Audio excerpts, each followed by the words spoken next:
आखिरकार आपदा ने रघुवीर सिंह गुसाई जो कि पुंडोली के निवासी उनको बेघर बना दिया।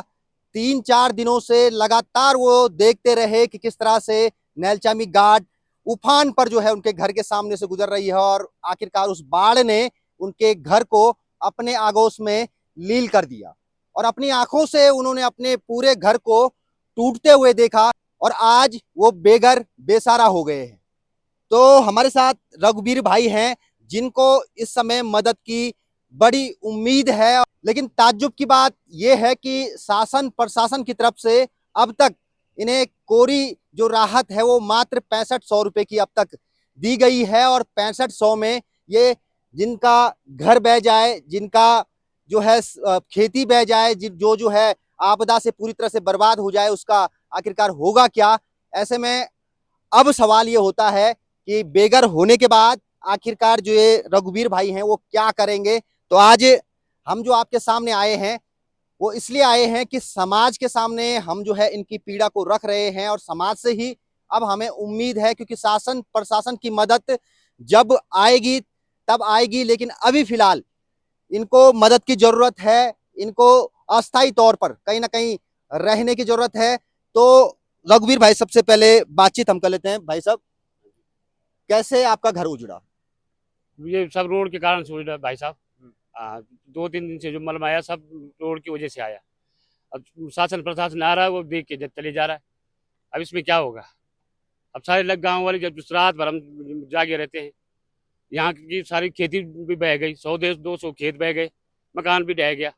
अब क्या करें, फिर क्या उम्मीद लगाए हम बैठे हम। अच्छा, क्या शासन प्रशासन की तरफ से कोई मदद आपको मिली है? क्योंकि कल आपका मकान बह चुका है और कई दिनों से आप कह रहे थे कि मेरा मकान बहने वाला है, बहने वाला कभी है। से कह रहा हूँ, मैं कभी से बोल रहा हूँ। मैं परसों भी बोला था आपके पास, कभी से बोल रहा हूँ कि भाई शासन प्रशासन मदद करो मदद करो।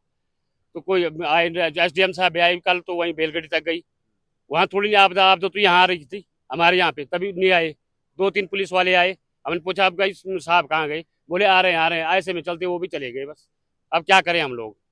तो अब क्या चाहते हैं आप? किस तरह से मदद हो आपकी? हम ये चाहते हैं कहीं न कहीं से थोड़ी थोड़ी करके कोई करे, भाई लोग करे, कोई करे, जनता करे, हेल्प करे। और शासन प्रशासन तो करे, क्या करे करे कि नहीं करे, भरोसा कोई नहीं है। परिवार में कितने लोग हैं आप? परिवार में हम 4 लोग हैं। हाँ जी। तो अभी कहाँ रह रहे हैं? किस तरह की स्थिति है? हम किसी घर में किराए में रह रहे हैं साहब। कल को आ जाएंगे बाहर से, वो कहेंगे चले जाओ, तो हम कहाँ जाएंगे फिर। तो बिल्कुल किसी दूसरे के घर में आसरा लिए हुए हैं किराए पर, और कल अगर जो घर का मालिक है वो अपने घर आएगा तो कहीं ना कहीं जो है बोलेगा कि मेरा घर खाली कर दो।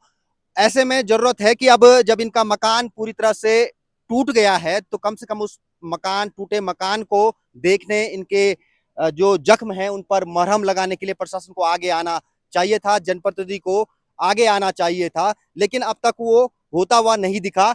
और अब जो है कहीं ना कहीं जनता के सामने ये बात है और जनता से ही आस है कि जनता इनकी मदद करेगी। तो इनका एक QR कोड है, वो भी हम जारी करेंगे इस खबर के साथ। तो जो लोग रघुवीर भाई की मदद करना चाहते हैं, क्योंकि पिछली बार ही जो है इनके बेटे की शादी हुई, जो कुछ कर्जा इन्होंने किया था वो मुझे लगता है पिछली बार कर्जा किया था। हाँ जी, कर्जा किया था। अभी 3-4 लाख का कर्जा है मेरे ऊपर। हाँ। अब मकान कहाँ से बनाऊं मैं, जो कुछ पैसा था वो शादी में लगा दिया, अब कहाँ से करूँ फिर। तो इस समय स्थिति ऐसी है कि पहले कर्जे में डूबे हुए थे और ऊपर से अब जो मकान भी था, रहने का ठिकाना भी था, वो भी बह गया। तो अब कहीं ना कहीं मदद की इनको जरूरत है। तो हम सब मिलकर इनकी मदद करेंगे और इनकी QR कोड जो है वो यहाँ पर तो साफ नहीं दिखेगा, लेकिन मैं आपको इस खबर के साथ इनका QR कोड भी लगाऊंगा, आप उसके जरिए इनकी मदद कर सकते हैं। तो शासन प्रशासन से भी हमारी अपेक्षा है कि जल्द से जल्द, क्योंकि अब इनका जो घर है वो बह चुका है, पूरी तरह ये बेघर हैं, तो इनकी मदद होनी चाहिए।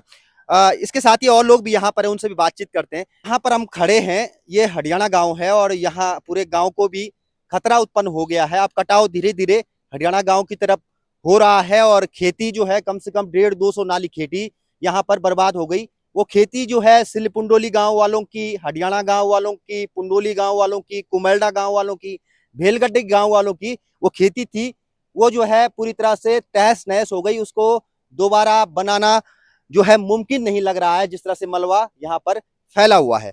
क्या की स्थिति चाहिए आमा पूरी और कथा मदद शासन प्रशासन करना।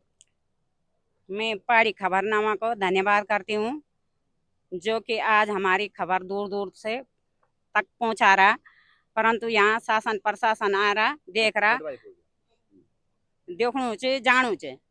और जो विधायक चे, विधायक भी आई, विधायक भी देखी, तो वार पार बिटिन विधायक जो चमचा छन तो उन घेरी, तो विधायक भी कुछ नहीं बोल पाई। विधायक कनूड़ पकड़ी थे, पुन गई, तो यक शासन प्रशासन कई का मकान बगिन हम दुई तरफ बिटिन ये घाटी पर दुई तरफ बिटिन नदी, मतलब नदिया बीच में छा, तो शासन प्रशासन कोई सुनाते तैयार नहीं च। खाली जो बीच ओणो को तो यथे उथे च देखणो को, और कोई बनाते तैयार भी नहीं च, और कोई अपनी मांग रखना ते तैयार भी नहीं च कि हम क्या कर सकदा, क्या बोल सकदा। जो हमारी खेती बाड़ी च क्षति होएगी, जो हमारा मकान छन एक मकान तो ध्वस्त होएगी, पर अब और मकान भी होने वाला छन। मैं शासन प्रशासन से धन्यवाद कर दूं कि जो कि हमारा गांव में एक तई तो कुछ भी यखा तई मुआवजा नहीं रखी और कुछ मांग नहीं रखी।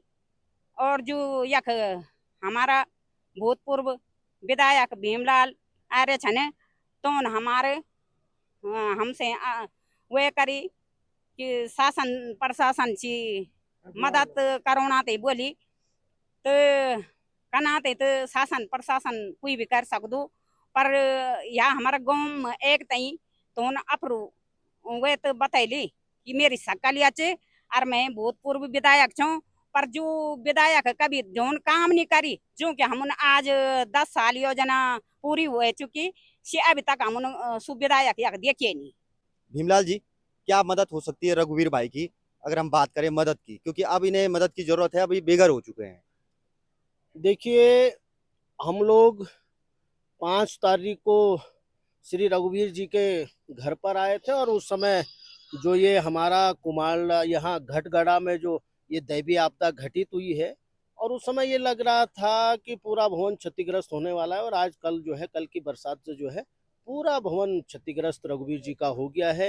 ये अनाथ बेसहारा हो गए हैं, इनके पास कोई अब साधन नहीं है। और हमारा जो यहाँ पर हरियाणा बस्ती है, ये भी दोनों तरफ से गधेर है, ये भी खतरे की जद में। आप देख रहे हैं कि इतना बड़ा सैलाब भारी बरसात के कारण ये पूरा तबाह, सैकड़ों कृषि भूमि हमारी मल्याकोट और पुंडोली ग्राम पंचायत की तबाह हो गई। तो मेरा सभी जो समाज में जो आर्थिक संपन्न लोग हैं, और मैं तो उन सबसे निवेदन करता हूं, क्योंकि शासन प्रशासन ने अब जो है शासन प्रशासन और नेता कोरे वादे रघुवीर जी को दे रहे हैं, प्रभावितों को दे रहे हैं। और मुझे लगता है कि अब ये तो फोन, शासन प्रशासन तो फोन उठाने को तैयार नहीं है। ये कुछ दे ना दे, लेकिन कम से कम प्रभावित की समस्या तो सुने, उसके पास तो आए। इसलिए मेरा तमाम अपने पूंजीपति जो लोग हैं और जो लोग सामाजिक लोग हैं, जो ऐसे अनाथ और बेसहारा लोगों की मदद करते हैं, जरूरतमंदों की मदद करते हैं, उन सब से मेरी करबद्ध प्रार्थना है कि आदरणीय रघुवीर जी का जो दैवीय आपदा से एकमात्र आशियाना था वो पूर्णतः क्षतिग्रस्त हो गया है, जमी जोद हो गया है। इसलिए सबसे निवेदन है कि इनकी अधिक से अधिक मदद करें, और यही जीवन का यथार्थ है, यही कटु सत्य है कि हम प्रभावित और जरूरतमंद की मदद करें। आप अपनी तरफ से क्या प्रयास कर रहे हैं? देखिए, मैंने कोशिश की है कि इनको वैकल्पिक रूप में टीन शेड की व्यवस्था, ताकि ये अपना वैकल्पिक आशियाना बना सके, और जो बचा कुचा सामान है जो इन्होंने मलबे से इकट्ठा किया, उसको रखने का इनको थोड़ा सा एक आशियाना छोटा सा एक मैं प्रयास कर रहा हूँ कि बन जाए, एक हल्का सा टीन शेड बन जाए। मैं प्रयास कर रहा हूँ, कोशिश कर रहा हूँ। बिल्कुल। और परसी बिटिन लगातार नुकसान होने लग्यूं, कुछ शासन प्रशासन बिटिन कुछ मदद होनी चाहिए। कुछ ना आई नहीं सन भैया, कोई आई नहीं अभी तक। परस बेटी तो अभी तक कोई आई नहीं च, हम तो दिन रात एक से हुई। अगर लगनो तुम तक मदद कला शासन प्रशासन वाला, अब जब कोई देखने नहीं है ओणों को, तो मदद उम्मीद कन करी करना मन क्या हमारी मदद कर शासन प्रशासन। क्या लगत कि खतरा खत्म हो गया? ना खतरा था अभी नहीं हुए खत्म ना।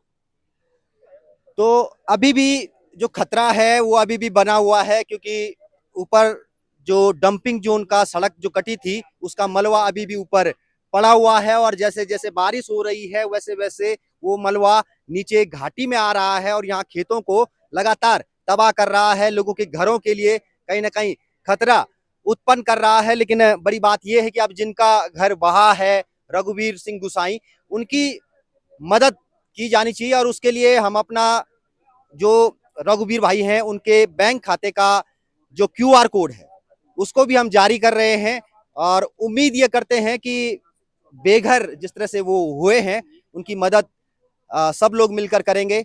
धन्यवाद।